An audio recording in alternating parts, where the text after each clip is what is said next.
Well, hello, my fellow friends, my fellow neighbors, and my fellow shining stars. Our next trolley stop is here, and our next trolley stop is now. Welcome back to an all-new episode of the Empowered Publicity Children's Book Spotlight Series. To be precise, we have reached episode number 127 of the Children's Book Spotlight Series. Thank you very much for spending some time with us as we continue our 3-year anniversary celebration of this very program that we've been blessed to do over the course of these past, 3 years or so. My name is John Masiulionis, the manager here at Empowered Publicity. Thank you so much for spending some time with us wherever you are and wherever you may be. I am super excited to be able to connect with all of you today as we're going to be sharing two specific, very important messages, two distinct themes that they're separate on their own, but together they're even that much more important. You know, in life, we can experience challenges, difficulties, obstacles, problems, stressors, troubles, worries, you name it, it kind of comes with life. And there's times in life where we can see ourselves as the participant in our story, that we can see ourselves as the lead actor, so to speak. If you want to get the little movie references out of the way at the very beginning, we can be the actor, we can be the director, we can be the audience of our own story. If anything, as we head into the final quarter of 2021 and look ahead to the new year, we are being reminded here this week in the Children's Book Spotlight Series that you are the hero of your own story. And we're also going to be covering the importance of mental health this week on the Children's Book Spotlight Series. That is something that affects all of us, especially our children.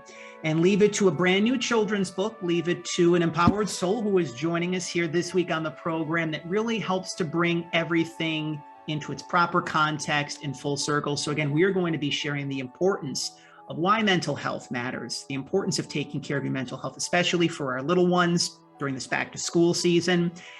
And again, another reminder that you are the hero of your own story. So if you are experiencing any sort of a challenge in your life right now, we do hope that episode number 127 of the Children's Book Spotlight Series helps you. We encourage you to head on over to Amazon.com or the official website of our featured guest here on episode number 127 of the Children's Book Spotlight Series. You can head on over to MakeOneShift.com or Amazon.com if that is your preferred online vehicle of choice to purchase your brand new copy of Louie and the Dictator, which we're going to be sharing here on this week's edition of the program. The trolley goes from San Diego all the way to Vancouver, British Columbia, Canada. So we're racking up some international mileage on the Children's Book Spotlight Series here this week. The trolley is going from California to British Columbia, Canada. Lisa Bournelis is joining us here, the author of the brand new children's book, Louie and the Dictator. Lisa, we really appreciate the free time in joining us this week. Thank you for bringing this beautiful book into the world at this point in time. And thank you again for joining us here this week. I'm super excited about our conversation and our interview today. How are things with you? Really well. Thank you, John. I'm honored to be here, and thanks for your time. Thank you for yours as well. I'm really appreciative of you sharing this book, and we're going to be diving into it and sharing all the goodness contained within it. I also want to take the time to recognize you. I always like doing that at the very beginning of Children's Book Spotlight Series interviews, because you are a healthcare consultant and a former humanitarian aid worker. And I think that especially with what we've seen over the course of the past 18 months, it's important to recognize those that are performing service, especially for those in need. So for those who are learning about you for the first time, of course, we're going to be talking more about your book, but could you share a little bit more about your backstory, especially in the fields of healthcare and just being of service as a humanitarian aid worker, how really those experiences helped to shape you into your work as a children's author? If you can share that with our listeners and viewers, with our friends and neighbors, if you could. Sure. For a period of the late 90s through the early 90s, I worked for the United Nations and numerous aid agencies in former war zones, from Afghanistan to the Balkans to parts of East and Central Africa. And those experiences really shaped me as a person, as you can imagine. I've always wanted to give back. I've always had a heart for giving and wanting to help those that are experiencing oppression or living in conflict. From that, I then transitioned to healthcare because I wanted to come back to Canada and have a family, and I had my firstborn and only son. And there was a lot of connection. There's inextricable links between issues of poverty, of social justice, of access to equitable resources like healthcare. That really resonated for me. And so this was my way of continuing that line of work within my community. So during the pandemic, I've been supporting our teams in what we call quality access and flow, making sure patients get the right care in the right place at the right time. Now you can imagine during a global pandemic how chaotic this was. Given my previous line of work in former war zones, chaos, complexity, and disorder are regular features in my life and line of work. And my job is to lead people compassionately through change or through complexity in one of Canada's largest health authorities. And so I wanted to take this experience further, and my dream has always been to write a book. And I always thought I'd write something for adults. But in that theme of chaos, complexity, and disorder, my son was diagnosed with a condition called obsessive compulsive disorder. If you imagine your worst fear, John, in the universe or in the world happening, if you don't submit to a voice in your head that tells us to do this compulsion or this thing, whatever it might be, like not stepping on a crack, or washing your hands excessively, or perhaps not eating food with certain marks on it. If you have this voice telling you as a child, if you don't do this, something terrible will happen to you or your family, you can imagine what a tremendous burden this has been for my little one. So in that spirit, the story of Louie and the Dictator was born. I want to take a beautiful pause there because you covered a lot with your statement. I think it's important to not bypass anything regarding mental health because, before the pandemic, there were people that had their own issues with mental health, whether it be anxiety, depression, OCD, kind of a hybrid of all of the above. And COVID created its own sort of challenges in addition to that, so to speak. How important was it for you to share this message? And we're going to talk about the book more. How important was it for you to be able to integrate the different skill sets that you had between working in the healthcare field, being a former humanitarian aid worker, being a mom, right? Integrating all of these things together so you could really be sharing this message as your highest and best self. How important was that to you? It was everything. The story just flowed as though I had to write it desperately at that time. So like many of you, I felt really stuck during the pandemic, not just physically and metaphorically during lockdown, but also in a place where you can imagine a repeat, like Groundhog Day, again and again and again. And like many parents with children with additional needs, we found all of our resources stopped during the pandemic. My son's diagnosis occurred beforehand, and he was receiving what's called exposure and response therapy. And I wanted to accomplish two things. One was I wanted to tell my son's story through this uplifting novella so that children who were experiencing not just OCD, but generalized anxiety could see themselves as heroes of their own stories. So they could see themselves as through some simple tools and mindset shifts, they could transform their circumstances. Now, this is not to replace therapy, of course, but it is taking therapeutic pieces and integrating them in a story in a fun way. Another way I wanted to get a message out or give back is I wanted to support the hospital that helped my child. I was extremely lucky in that my son got access to a very specialized therapy called exposure and response therapy. This is where you have to actually watch your child be exposed to the thing that they're most afraid of. And it's really heartbreaking because only they can work through that in the moment. But it's incredibly empowering because it sends a message that OCD is not you. The voice is not you. The thoughts are not you. OCD lies to you. And that was really important. I wanted to get across to anyone who's experiencing what we call cognitive distortions, and not just OCD. You are not your thoughts. And people are going through a tremendous period of anxiety because of the pandemic. So adults and children are really starting to resonate, and therapists and teachers, with the book, because they see it as a fun way of sharing a message that you're not your thoughts, but you can also conquer them. You have some power in this. Further to this, sorry, I was referring back to the therapy my son received through what was a pilot research program.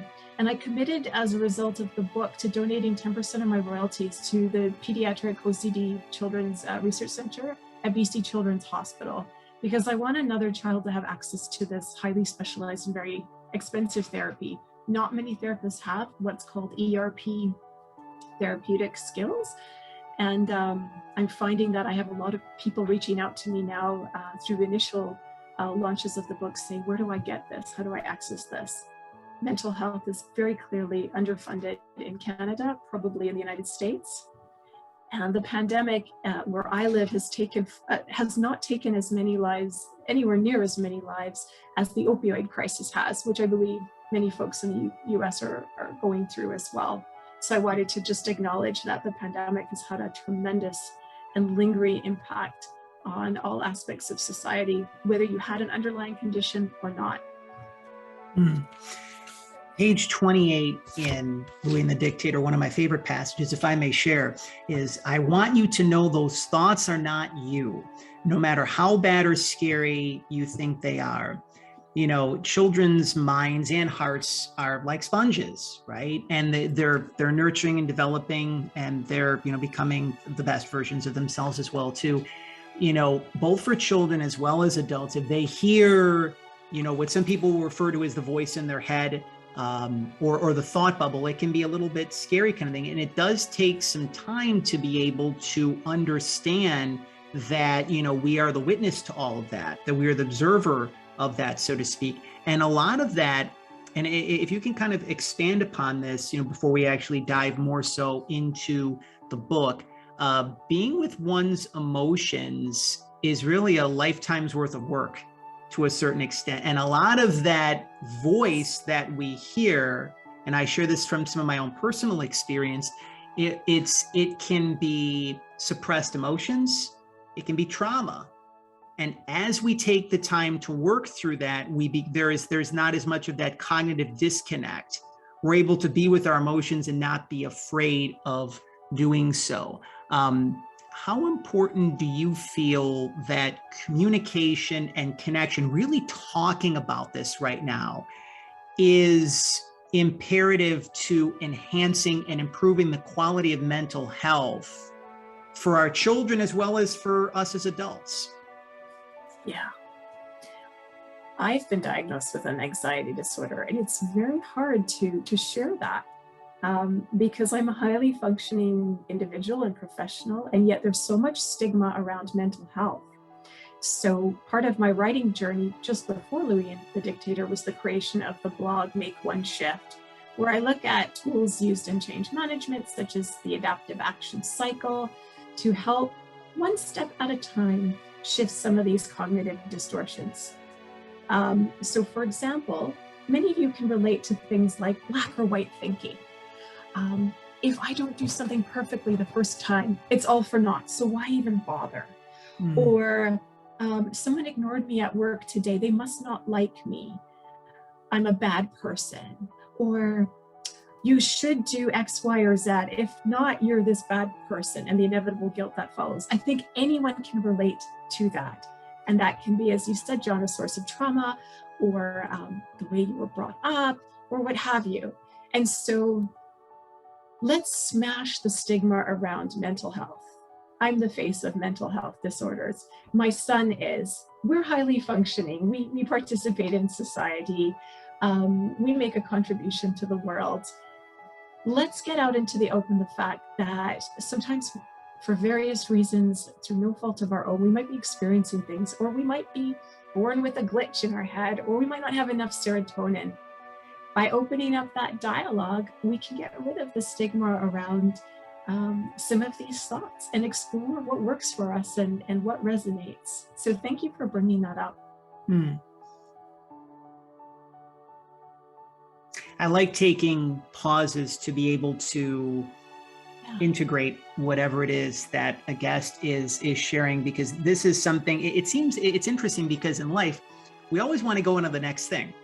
We always want to be further along than where we want to be and whatnot. And just, realizing, I think that part of, enhancing one's mental health is being with the present moment, no matter what is there. It's being with your emotions and feelings. It's also a matter of embracing how far that you've come. And we want to encourage all of your listeners and viewers, our friends and neighbors, and of course, our fellow shining stars, is that if you've been going through something or even went through something 10 years ago, to take that present moment, to take that pause, like Lisa and I just did right now, and to remember how far that you've come. And of course, because the greatest memories and moments of your life have not even happened yet. Again, we are joined by children's author Lisa Bournelis, the author of the brand new release, courtesy of our friends and neighbors at Tellwell Publishing, Louie and the Dictator. It is now available. You can head on over to Amazon.com if that is your preferred online vehicle of choice, and purchase your copy of Louie and the Dictator. Of course, one of the many ways that you can support Lisa is by leaving a 5-star review. You can, of course, leave your 5-star review on Amazon, as that reminds Lisa that she's special and she's loved, and that the wonderful work that she's doing is making such a positive impact with children, parents, families, and educators all across Canada, all across the United States, and around the world. You can also head on over to Lisa's official website, makeoneshift.com. You can follow her on social media. We have her social media platforms in the description below. It's interesting because when you think of the term dictator, it brings up, it's this very interesting energy, stigma, right? Like, we think of people like Mussolini or Hitler, people that really weren't all about the highest and greatest good kind of thing, right? And as I was reading the book a little bit further, the vision of the dictator is that voice that's in our mind. That's the point that you were trying to convey. And I love how in the book, on page 10, you describe how the dictator is a figment of our imagination. Could you expand upon why you chose to use the dictator? I mean, you could have used different terminologies or verbiage or whatnot, but you came in with a term that many people, like, they may look at the title and say, Louie and the Dictator, like this is going to be like a tough message or some very abrasive, dense energy. Could you share why you wanted to convey the message of anxiety and OCD in the form of a dictator? Yeah, absolutely. As I spoke a little earlier to this, I wanted my son to recognize that he is not those voices in his head. So that was one of the words we actually chose in advance of writing the book as part of his therapy. So I wanted him to see it as a bully. This is not you. These are not your thoughts. They're popping into your head, and you have choices around what to do with them. In the cover of the book, I don't know if that shows up, but the image is actually inspired by I believe a painting from the 1800s of Napoleon Bonaparte, and there's the small child with his armor taking this on. So I wanted to convey as well, metaphorically, that for young children going through a mental health struggle or anxiety, the thoughts in their head may seem enormous and overpowering and all-encompassing, hence that language as well. The story is uplifting. I don't want to frighten parents or audience members in that the child does overcome or has tools to overcome. But the dictator will always be there, just might not show up as much. But he's now armed with tools to deal with it when the dictator turns up. Now, I can't use these words in an interview, but I have allowed my son to also call him other things if he feels he needs to, and that's the only time he's ever allowed to swear. Just so that, again, he can have a deliciously naughty reference point to this thing that's not himself.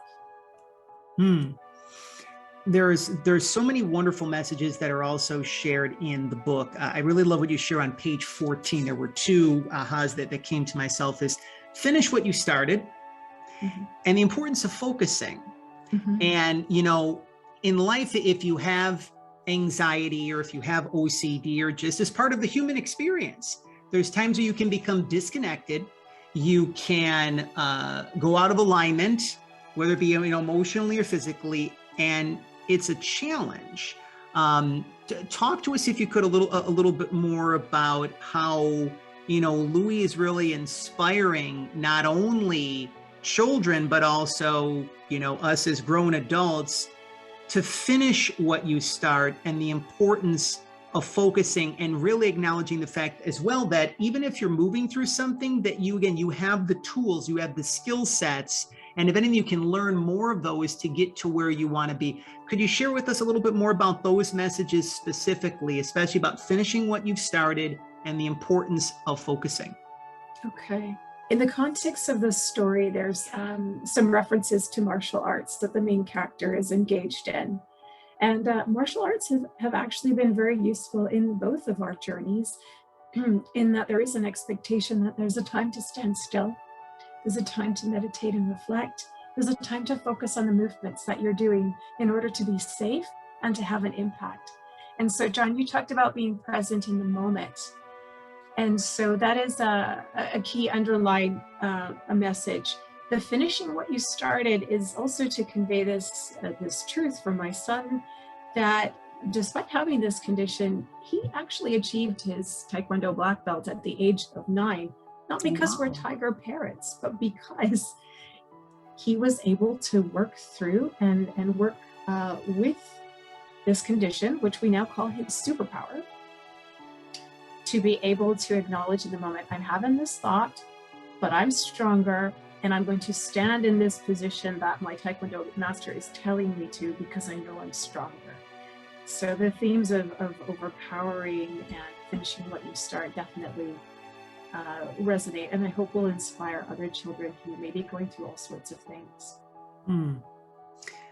To talk about Bailey, Louie's dog, I'm blessed. Very shortly, I'm going to be having my own little dog for the first time in close to 10 years or so. And depending upon whenever one is watching episode number 127 of the Children's Book Spotlight series, if you're watching it several months from now, my dog's already here. Pets, they provide a lot of love and compassion and understanding.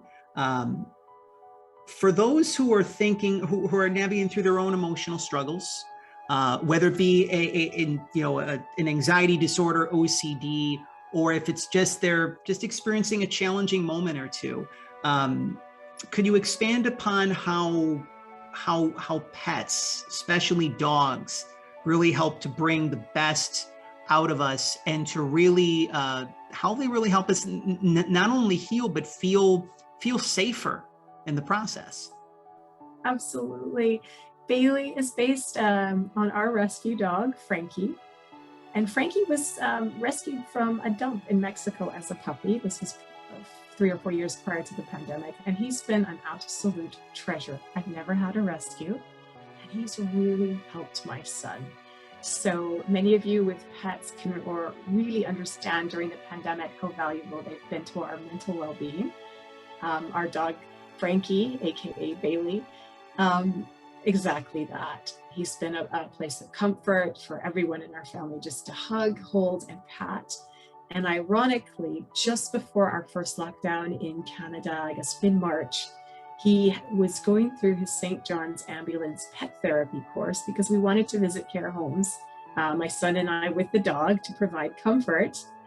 And then everything shut down, especially care homes. So we hope to resume that at some point. We also have a lop-eared rescue dwarf bunny, which free roams and is best friends with Frankie, which also really worked out well. We did get the bunny just as my son was showing all of these compulsions, and we hadn't had a diagnosis yet. And in that interim period, while we were waiting for the therapy, did provide some of that sort of initial comfort and calm for him to have something really soft to gently stroke and have another little friend. So they've been such a blessing to our family. Those of you who are literary buffs, I did choose the name Bailey inspired by Farley Moet, who's a fabulous Canadian classic author from Saskatchewan, who wrote about his stories as a boy growing up in rural Saskatchewan, I think 1930s and 40s.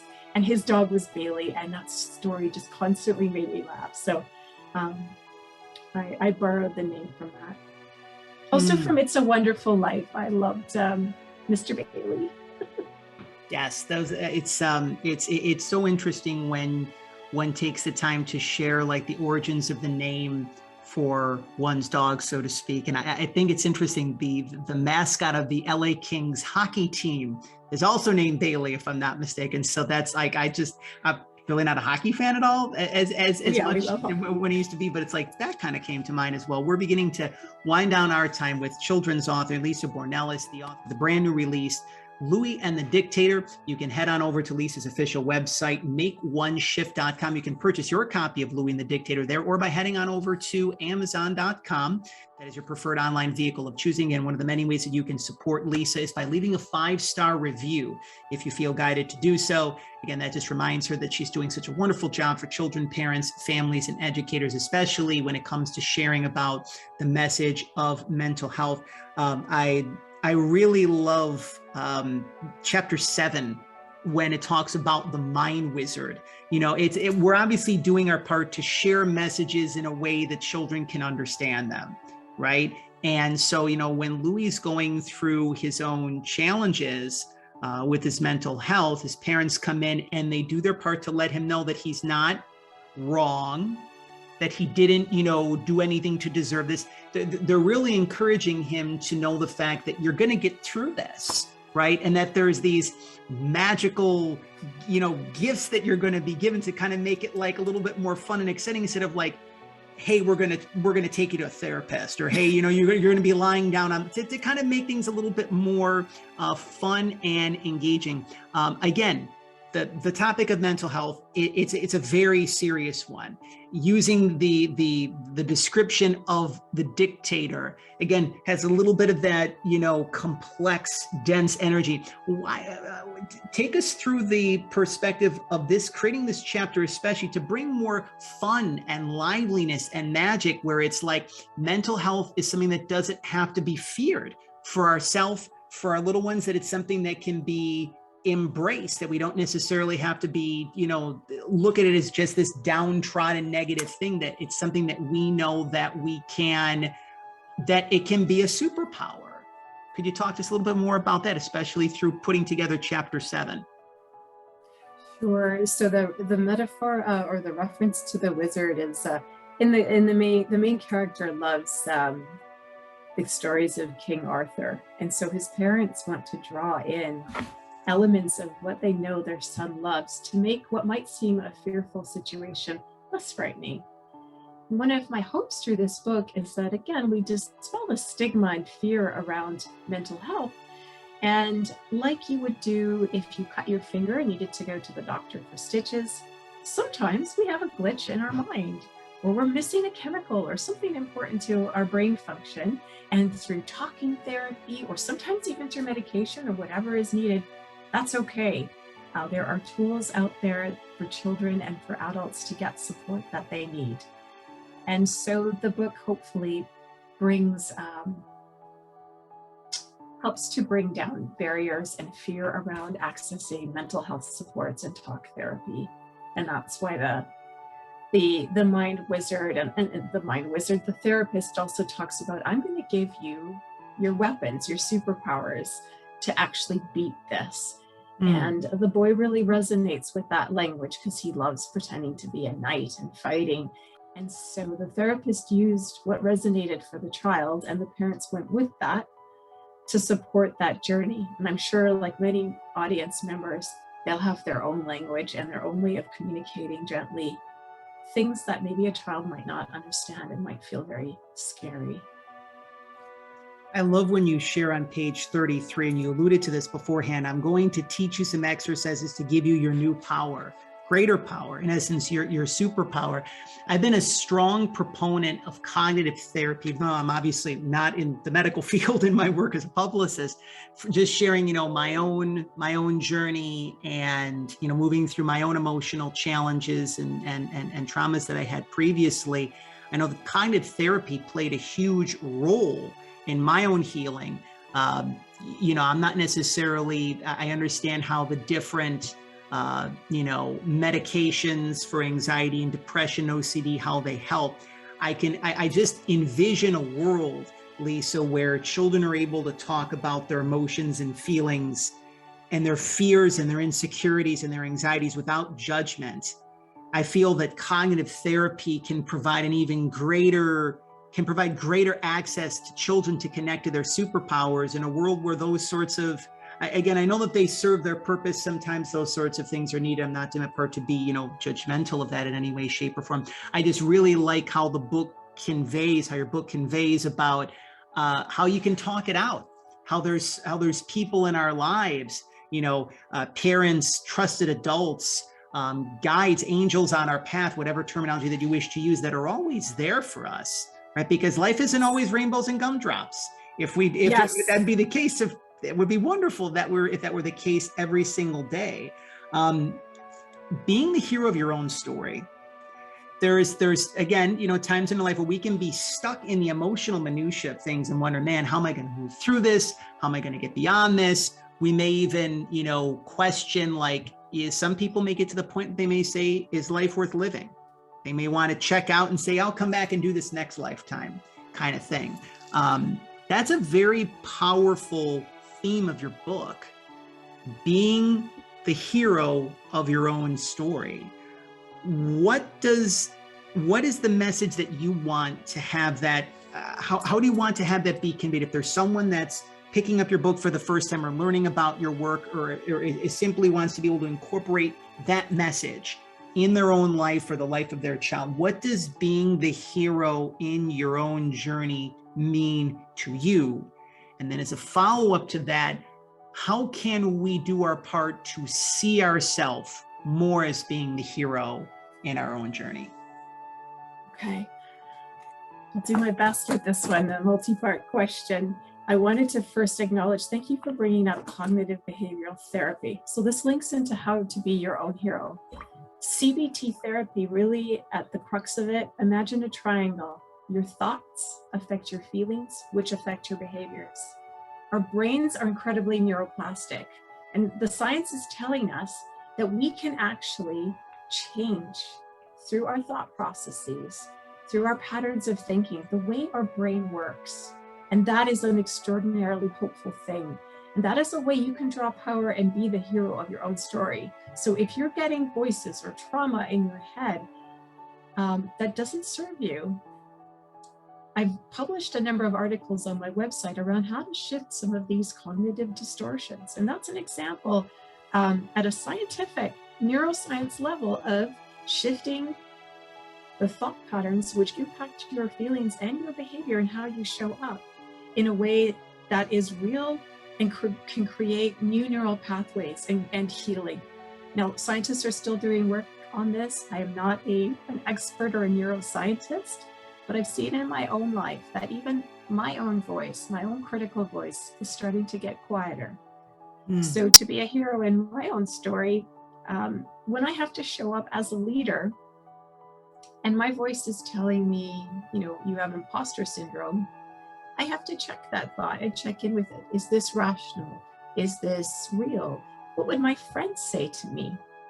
Can you be a friend to yourself? Can you talk to yourself the way you would to your child or to your friend? In this way, you become the hero of your own path or your own journey and shift those distortions. You had a second question. I apologize. I was trying to scribble that down. What was that latter bit? How can we do our part for ourselves and for our children to see ourselves as the hero in our own journey, whether it be if there's some like a step-by-step process that you want to take us through, or anything that necessarily comes to mind, where I think the reason why I ask that question is that sometimes we might not necessarily believe in ourselves. We may see ourselves as the victim. So maybe I think the more appropriate question is that how can we shift from seeing ourselves as the victim to the hero and flip the script and shift into a higher paradigm? Yes. Okay. So I touched a little on this. You have the power to actually shift the narrative in your head. One of the tools that I like, that I allude to in my podcast and my blog, is something called the adaptive action cycle. So this isn't psychology, but this is a change management tool in times of complexity, where you have this overwhelming initiative or problem you want to solve. And so we look at three simple questions. And in and of themselves, they neither are profound nor philosophical, but combined can be quite transformational. And they are what, so what, and now what? And now you're thinking, what the heck? The what challenges you to look at the problem. What is it I'm trying to solve? What is this message in my head that I'm trying to shift? What is the pattern I'm trying to address that's not serving me? The so what is that moment of pause you talk about, John, where you look at, okay, I'm observing these patterns. What is it that I want to change from them? And the now what becomes, what is one wise action? Not a million things. One wise action I'm going to take to shift that narrative or to solve that problem. There's no right or wrong answer. You repeat the cycle and you look at what the patterns are shifting towards. And this is something used in complexity theory. I'm not going to bore everyone with it, but picture a kaleidoscope. Imagine with every shift, you have endless, infinite possibilities. I'll be delivering a TED Talk actually in more detail on this subject, and I'll send you more details in November. I'm so happy, by the way, about your TED Talk. I want to congratulate you on that, because I feel that that is one of the largest global platforms that we have to be a change maker and to share these sorts of important messages. I feel that this is one of the main reasons why, in celebration of the 3-year anniversary of the Children's Book Spotlight series, when I had created this program, one of the original intentions that I had was not only sharing a love of great children's books, but to be able to share universal messages from the heart for children on very important subjects such as love and compassion and understanding and kindness, and mental health is very much at the top of the list. I feel that in everything in life is always a teacher for us. And I feel that Louie and the Dictator, which, by the way, one of the things I forgot to mention, the book is a perfect size. I think even before I let's just briefly backtrack. One of the questions I wanted to ask at the very beginning, and I'm glad that this jogged my memory. The traditional children's picture book is bigger, right? It's bigger this way. It's bigger this way. Was there a specific, like, this is, it's pint-sized, but full of so many wonderful nuggets, which I really love. Was there a specific reason or a calling as to why you wanted to make the book more compact in nature, where it could literally fit in the palm of your hand? Take it with you everywhere when you need a message. I will be really transparent. I used a hybrid publishing model, and so it was a cost actually piece. So that was what was available to me in this journey in terms of what I could afford. And maybe one day, if it's ever picked up by a traditional publishing house, or I have more resources, I could expand that and add more illustrations. But I'm really proud of how it's turned out. No, I think this is like, having reading children's books for my whole entire life, and working with children's authors over the past 7+ years, and interviewing children's authors and illustrators over the past 3. I actually, because sometimes books can be very long, right? And this was just like, reading the full thing, it was an enjoyable message, and it flowed really well. And I can just imagine, like, if there's a little one that's going through their own emotional challenges right now, sometimes they just want to be given something that's easily digestible, right? And this is how, one of the many positive things about your book. So you took what could have looked like a perceived negative thing, and you turned it into a positive thing, where it's like your book really does stand out. So now, getting back to the question that I wanted to mention before, is everything in life is a teacher for ourselves. We always learn through things in the process. And there's no doubt that this experience of writing this book was a teacher for you. What did Louie and the Dictator teach you about yourself? And what did it teach you about life? Oh, wow. I'll start with life. When you bring a child into the world, you may have expectations for what things might look like, or how your life might be. And life throws you these incredible curveballs. So writing this story really helped me to be more compassionate as a parent with a child with some additional needs. It just filled my heart with delight and, again, compassion for children who are going through similar experiences.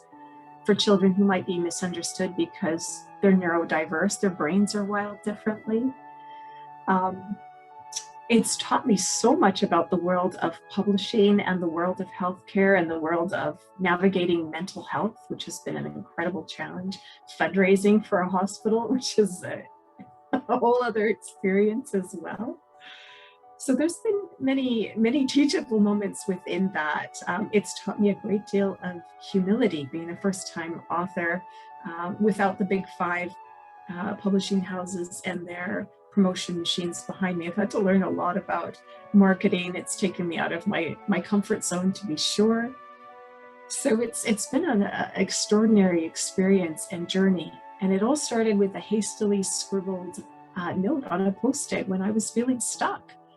And I started to ask myself with those three simple questions: what is one thing I'm going to do to change my life today? What is one thing I'm going to do to give back to my community? What is one thing I'm going to do to achieve a particular dream? And at that point, I had written to publish my first book.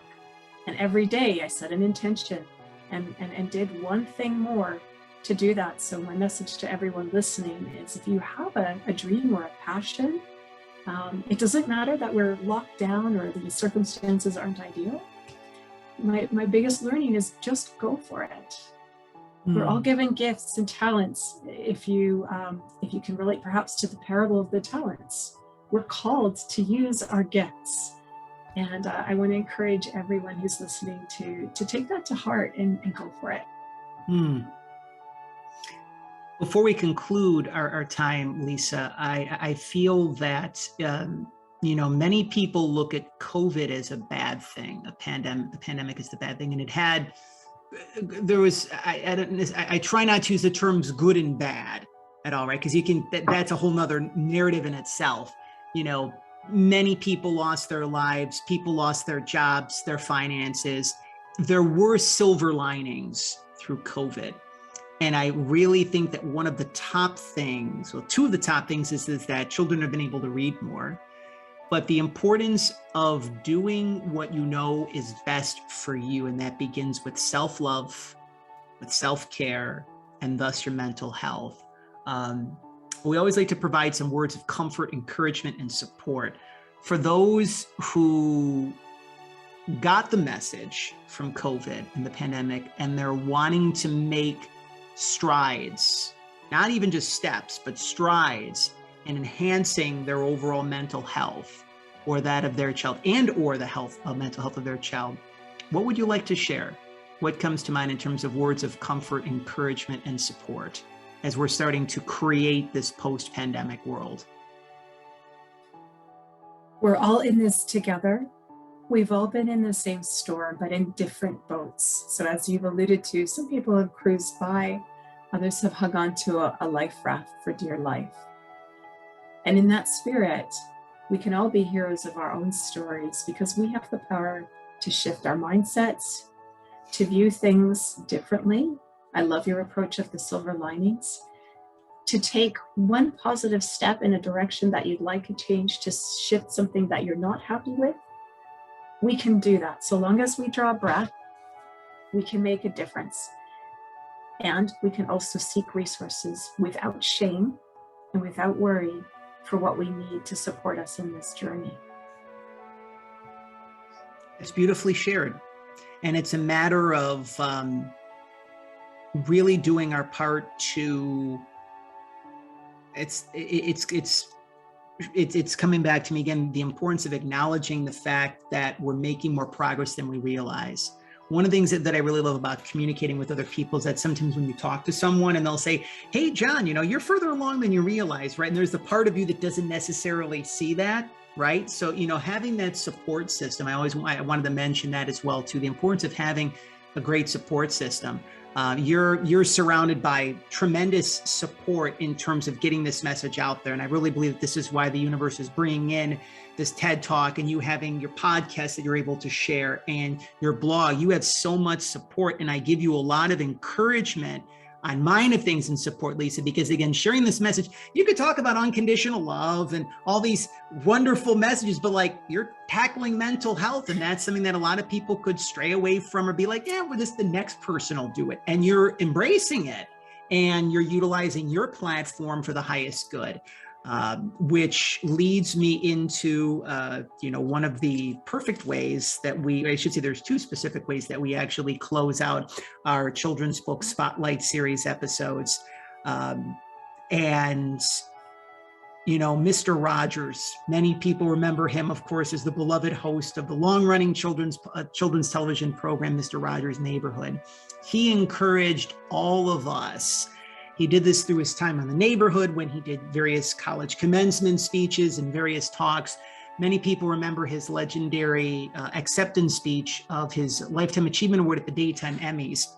He always kept the time, Lisa, whether it be 15 seconds, 30 seconds, or 60 seconds. He encouraged us to remember those who helped love us into being, which was his way of saying, remember those people on your path that were always there for you, that supported you, that provided the encouragement when you really needed it, who threw you a lifeline when you needed it, the people that saw something in you when you didn't see that in yourself.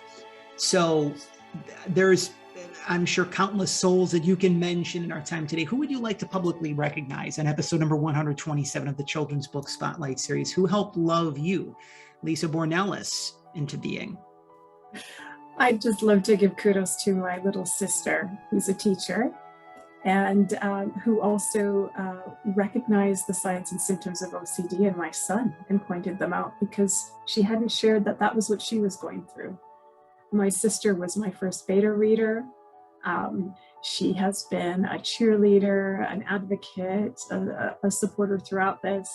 There have been many writers in the various online writer platforms who provided me with invaluable information around social media, marketing, things that I knew nothing about. Even yourself, John, your encouragement. This platform has been an extraordinary opportunity for me, probably the biggest one at this point in this journey. My faith has really helped me get through some very, very dark times as well. So part of this journey I have felt very alone, and other parts I have felt a presence sort of walk with me, and I've just been open to, let's see where this takes us. I don't have an agenda or a large goal, but I want to give back to the hospital that helped, and I want to help anxious children see themselves more positively. And who knows? Well, this also goes back to what I mentioned about the support that you have. And this is where it carries us into the final portion of our program, which we like to call 3 wishes. And if you're wondering, John, do you have a genie lamp in your office? The answer is yes, I do. It's a little tip of the cap to the late Robin Williams. Of course, many remember him as the genie of the lamp in Disney's 1992 animated classic Aladdin. I really feel, Lisa, that all of us have the ability within us to open our hearts, to become more connected, and to help people that come across our path bring their heartfelt dreams, desires, and wishes to form and shape, really to bring them to life. And so you are being given 3 wishes. So it's interesting how, people come aboard the Children's Book Spotlight series and they're like, oh, this is just going to be an interview. I'm going to talk about my book and get it out there. And it's just like, then they get to the 3 wishes and they're like, wait a minute. Let me get this straight. Pause. Universe is giving me 3 wishes. So you have given so much to your family, to children across Canada, around the world, to bringing families closer together through Louie and the Dictator. So you're being given 3 wishes. Now they can be for yourself, they can be for your family, they can be for the country of Canada, North America, they can be for the planet. What would these 3 wishes be that you'd like to have for yourself, Lisa? Thanks for catching me totally off guard. That's extraordinary. Okay, the first thing that comes to mind, because I've experienced this and many of you have experienced this, for anyone who is just exhausted by the voice in their head, my wish or my blessing for them would be that would go away in whatever way, shape, or form they need it to, through resources or access to that or otherwise. If I had a superpower wish or a wish for the world, I would love to be able to wish healing in whatever form that is, whether it's COVID or mental health or whatever conditions. Healthcare is just very, very near and dear to my heart, and very important to especially people in the United States. Access is such an issue at times. Oh my goodness. Peace on earth. Freedom for women in Afghanistan. There's so many things. Just wishing everyone wellness. Mm. In mind, body, soul, and spirit.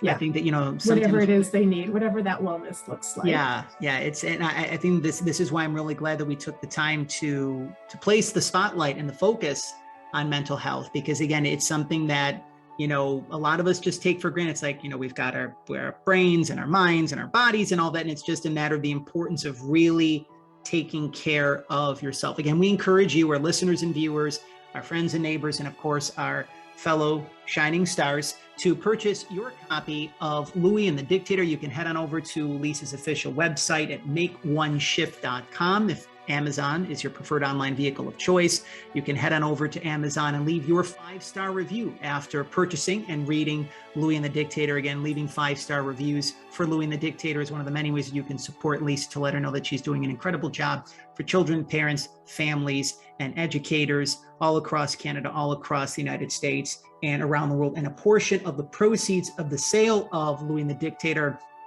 are being donated to the BC Children's Hospital, if I'm not mistaken, that you had mentioned before, correct? Yes, they're specifically their pediatric OCD research team.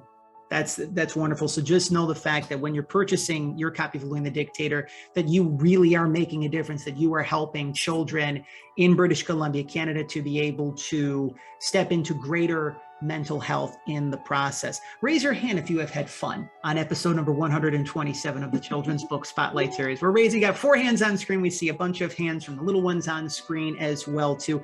This has been a fun and informative, I always like informative trolley stops as well, because trolley stops are always magical and fun, but they can also be informative as well too.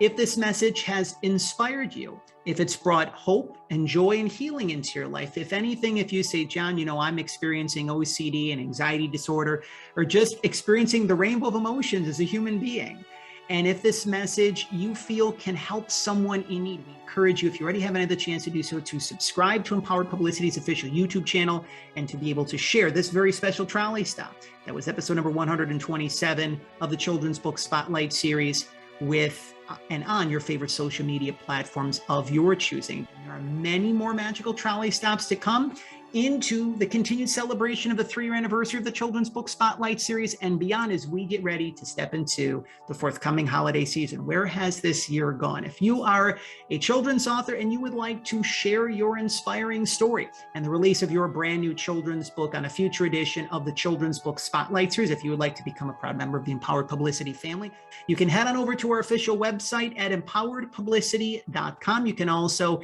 stay connected with us and reach out to us via any of our social media platforms that you now see on screen. Facebook and Instagram at Empowered Publicity, Twitter at Empowered_PR. We also want to give 2 little tips of the cap. One to one of our favorite neighbors in Pittsburgh, Pennsylvania. You remember him, you love him as Mr. McFeely on the long-running children's television program on PBS, Mr. Rogers' Neighborhood. Of course, we know him and we love him as David Newell. Each and every month, David joins me on the Empowered Publicity Neighborly Reviews bookcast, where you will be able to see Louie and the Dictator be featured in episode number 7, I believe, of the program. If you're a children's author and would like David and I to be able to give a heartfelt neighborly review of your brand new children's book and have your children's book be featured on the Neighborly Reviews bookcast, you can connect with us via our official website or via any of our social media platforms in the process. And a little tip of the cap to one of our favorite neighbors here in San Diego, Laura Kavanaugh, the host and executive producer of Empowering Reads for Kids, which, of course, I should say the host and executive producer of San Diego Living, which is the official home of Empowering Reads for Kids, the official children's book review segment of Empowered Publicity on television. So if you would like to be able to share your message with the children, parents, and families and educators here in San Diego, California, to have your brand new children's book be reviewed on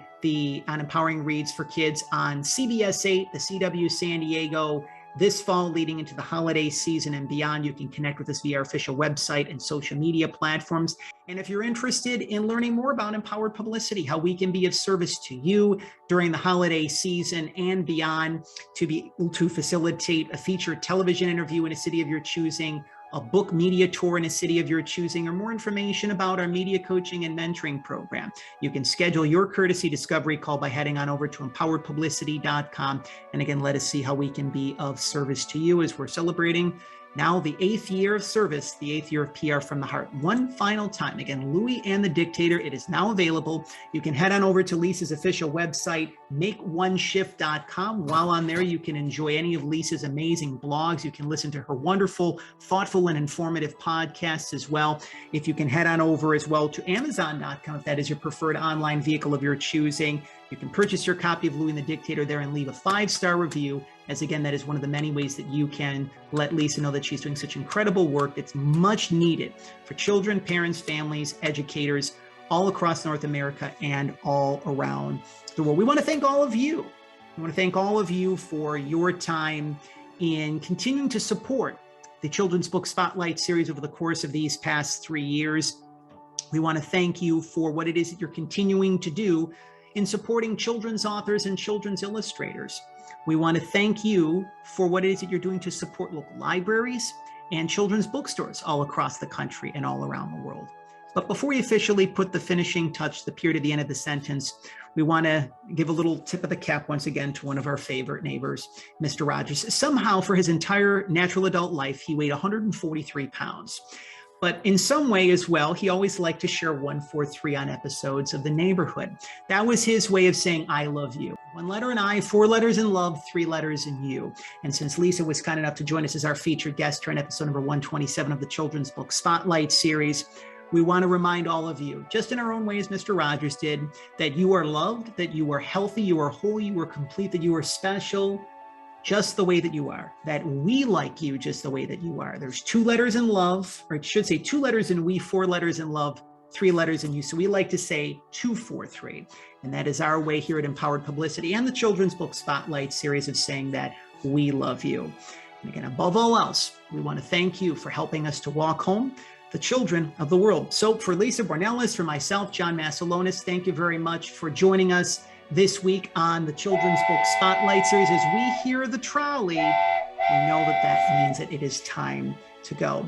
So we do hope that you have an enjoyable September, that your kids are doing well during this back to school season, that you are indeed doing your part to be able to create this post-pandemic world that we're very much stepping into as of right now, and to remember that you indeed are the hero of your own story. Thank you for helping us to walk home the children of the world. Goodbye for now.